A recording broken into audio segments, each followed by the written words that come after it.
Selamat pagi. Okey, sekarang kita berada dalam kelas matematik. Ini adalah salah satu topik dalam tingkatan 4 Okey, tingkatan 4 bab 3 penaklukan logik. Okey, dalam topik ini, subtopik yang pertama yang kita nak bincangkan hari ini adalah penyataan. Okey, kalau kamu tengok subtopik pertama, dalam topik ini kita tidak akan ada banyak pengiraan, So dalam subtopik pertama ini kita hanya nak gunakan apa-apa benda yang kita ada belajar masa form 1, form 2, form 3 dan sebagainya. Kita nak guna konsep-konsep matematik tersebut dan kita nak nyatakan penyataan-penyataan yang logik. Sebab itu topik dia dikatakan sebagai penaklukan logik. So kalau kamu pergi kepada subtopik pertama ini iaitu penyataan, dalam topik ini kita nak belajar tentang ayat-ayat. Okey, ayat-ayat yang kita nak belajar dekat sini adalah ayat yang berkaitan dengan matematik sahaja. So kalau kamu tengok penyataan ini mengikut kepada konsep matematik, penyataan ini dikatakan sebagai ayat yang boleh ditentukan sama ada benar atau palsu. Maksudnya kalau sesuatu penyataan diberikan dalam konsep matematik, mengikut kepada konsep matematik ini, kalau satu penyataan itu diberikan, kalau kita boleh menentukan kepalsuan ataupun kebenaran penyataan itu, maka penyataan itu dikatakan sebagai penyataan. Contohnya kalau let's say kita ada 4 kuasa 2 sama dengan 16, 2 kuasa 2 sama dengan 49 lah.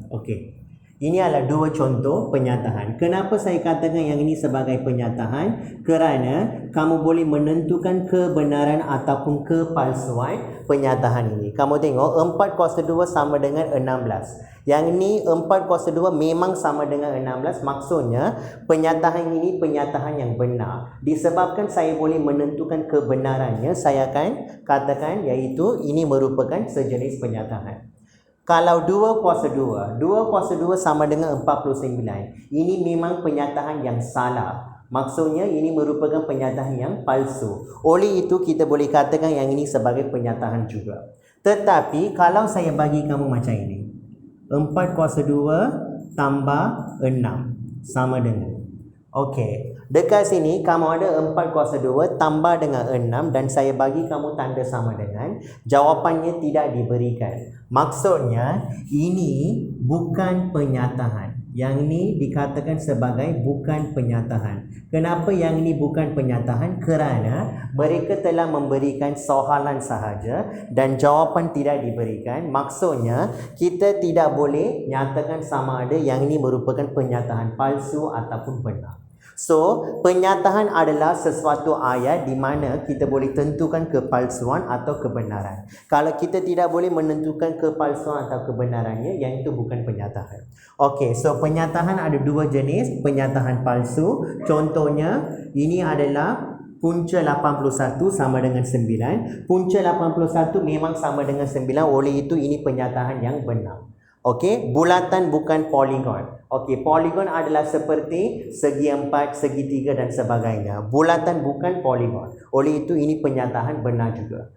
Kalau kamu pergi kepada penyataan palsu, ini adalah dua contoh penyataan palsu. Penyataan palsu maksudnya, kamu tengok 1/2 tambah 1/3. Kalau saya samakan penyebut dan saya tambahkan 3/6 tambah 2/6 sama dengan 5/6. Jawapan sebenarnya adalah 5/6. Tetapi jawapan yang diberikan di sini adalah 1/5. Oleh itu ini penyataan yang palsu. Manakala hasil tambah semua sudut pedalaman sebuah sisi 4 ialah 180 darjah. Ini pun penyataan yang palsu. Sisi 4 maksudnya segi 4 sama, segi 4 tepat, ataupun segi 4 selari.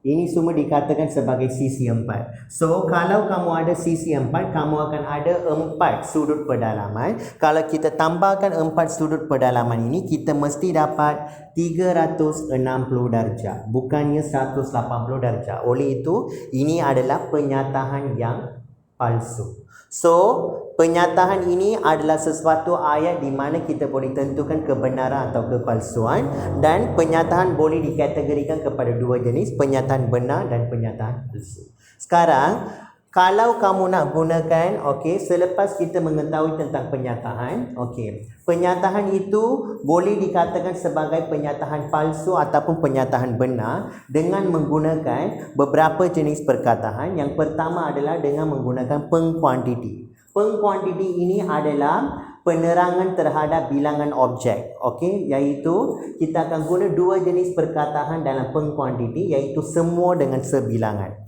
Kalau kita gunakan pengkuantiti semua, ini merujuk kepada semua objek, setiap objek.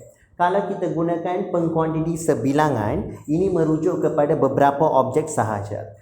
Dengan menggunakan perkataan semua dengan perkataan sebilangan, kita boleh menukarkan kebenaran atau kepalsuan sesuatu penyataan. Kalau kamu tengok dekat sini, contoh kamu tengok dekat sini dia bagi kamu tempat kosong dan dia kata nombor genap boleh dibahagi dengan 2.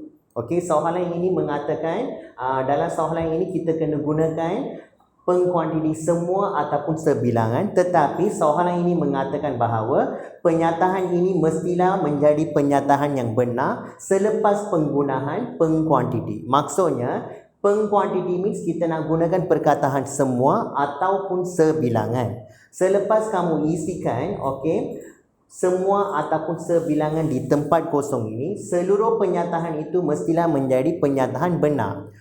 Kalau saya gunakan perkataan sebilangan di sini, sebilangan nombor genap boleh dibahagi dengan 2. Kalau saya kata sebilangan, seluruh penyataan ini akan jadi penyataan palsu, kerana nombor genap maksudnya nombor yang boleh dibahagi dengan 2. Contoh nombor genap adalah 2, 4, 6, 8, 10 dan seterusnya. Semua nombor-nombor ini dikatakan sebagai nombor genap kerana dia boleh dibahagi dengan 2. Tetapi kalau saya letakkan perkataan sebilangan di sini, maksudnya saya sedang bagi tahu bahawa sebilangan nombor genap sahaja boleh dibahagi dengan 2. Maksudnya seluruh penyataan itu akan jadi palsu, tetapi mereka perlukan penyataan yang benar. Oleh itu, jawapan yang sesuai dekat sini adalah semua. Semua nombor genap boleh dibahagi dengan 2. Di soalan nombor 2 ini, mereka perlukan penyataan yang palsu dan mereka berikan soalan yang sama juga, nombor genap boleh dibahagi dengan 2. Di sini saya boleh letakkan perkataan sebilangan kerana saya nak mewujudkan penyataan yang palsu. So dengan menggunakan pengkuantiti semua dengan sebilangan, kita boleh wujudkan penyataan benar dan kita boleh mewujudkan penyataan palsu juga. Selain daripada itu, penafian. Penafian maksudnya penggunaan perkataan tidak dan perkataan bukan. Dengan menggunakan perkataan tidak dan perkataan bukan, kita boleh juga menukarkan kebenaran penyataan dan kepalsuan sesuatu penyataan. So kalau kita tengok dekat sini, dalam contoh dia bagi punca kuasa 3 125 adalah sama dengan 5 kuasa 3. Ini adalah satu penyataan yang palsu. Kenapa ini merupakan satu penyataan yang palsu? Kerana punca kuasa 3 125 sebenarnya merupakan sama dengan 5, bukan sama dengan 5 kuasa 3. So ini adalah penyataan yang palsu. Kalau saya letakkan perkataan tidak dalam penyataan ini, saya boleh tukarkan kepalsuan penyataan kepada bentuk kebenaran. Punca kuasa 3 125 adalah tidak sama dengan 5 kuasa 3. So, kita boleh tukarkan kepalsuan atau kebenaran penyataan itu dengan menggunakan penafian yang dikatakan sebagai tidak dan bukan. So, perkataan tidak dan bukan juga boleh mewujudkan penyataan yang palsu dan penyataan yang benar. Selain daripada itu, penyataan majmuk. Dalam penyataan majmuk ini kita nak buat apa? Kita akan mempunyai dua jenis penyataan dan kita nak gabungkan dua jenis penyataan itu. Dan gabungan penyataan ini akan dilakukan dengan menggunakan perkataan dan atau. Semasa kita gabungkan dua jenis penyataan dengan menggunakan perkataan dan atau, kebenaran atau kepalsuan seluruh penyataan majmuk itu boleh tukar juga. Contohnya, dekat sini saya dah nyatakan 4 jenis penyataan. Penyataan pertama adalah 5 kuasa 3 sama dengan 125. Ini adalah penyataan yang benar. 5 kuasa 3 memang sama dengan 125, so benar. Penyataan yang kedua, 2 kuasa 2 sama dengan 40. Ini adalah penyataan yang palsu.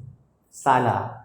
Penyataan yang ketiga, 6 kuasa 2 adalah sama dengan 36. Ini penyataan yang benar juga. 6 kuasa 2 sama dengan 36. Manakala penyataan yang keempat, 1 kuasa 3 sama dengan 4. 1 kuasa 3 sama dengan 4 adalah penyataan yang palsu.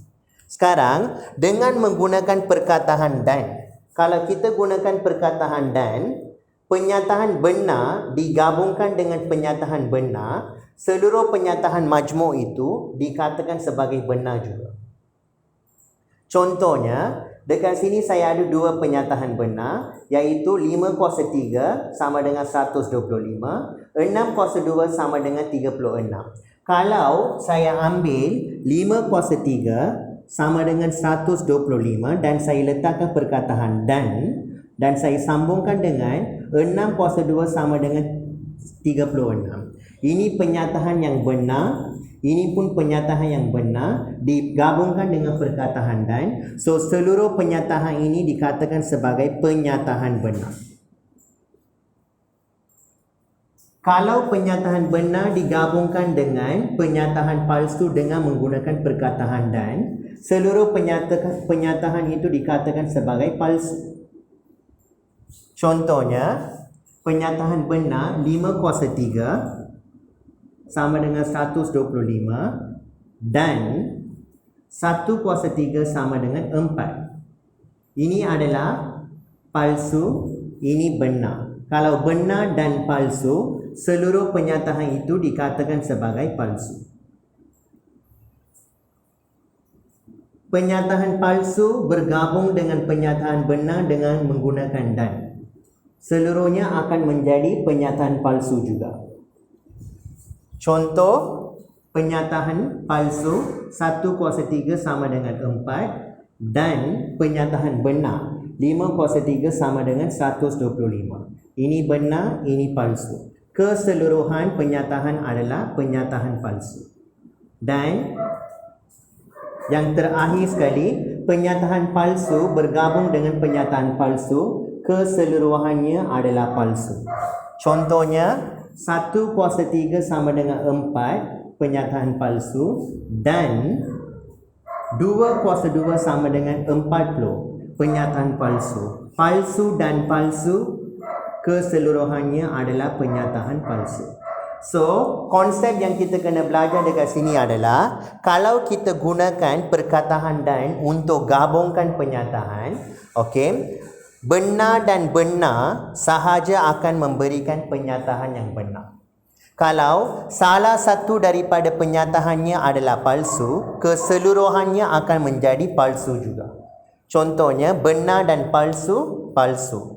Palsu dan benar, palsu juga. Dan palsu dan palsu, palsu. Ini adalah konsep yang kita kena ingat. Penyataan majmuk. Okey. Kalau kita gunakan perkataan atau, benar atau benar, keseluruhan penyataan itu akan menjadi benar. Benar atau palsu, keseluruhannya akan menjadi benar. Palsu atau benar, keseluruhannya akan menjadi benar. Palsu atau palsu, barulah penyataan itu akan menjadi palsu. Contoh, benar atau benar. Saya ambil 5 kuasa 3 sama dengan 125. Ini adalah benar, atau 6 kuasa 2 sama dengan 36. So, ini adalah penyataan majmuk yang dikatakan sebagai benar kerana benar atau benar. So, keseluruhannya benar. Kalau kita pergi kepada contoh yang kedua, benar atau palsu. Benar kita ambil 5 kuasa 3 sama dengan 125, atau palsu 1 kuasa 3 sama dengan 4. Ini benar, ini palsu. Saya gunakan perkataan atau. Keseluruhannya adalah benar juga. Okey? Palsu atau benar. 1 kuasa 3 sama dengan 4, atau benar 5 kuasa 3 sama dengan 125. Keseluruhannya benar juga. Kalau palsu dan palsu, 1 kuasa 3 sama dengan 4, atau 2 kuasa 2 sama dengan 40. Keseluruhannya adalah palsu. So, untuk penggunaan perkataan atau, kalau salah satu, salah satu penyataannya adalah benar, keseluruhannya adalah benar. Kedua-duanya palsu, barulah keseluruhan akan jadi palsu. So, ini adalah bahagian pertama untuk penaklukan logik, dalam bab 3. Harap anda faham. Sekian, terima kasih.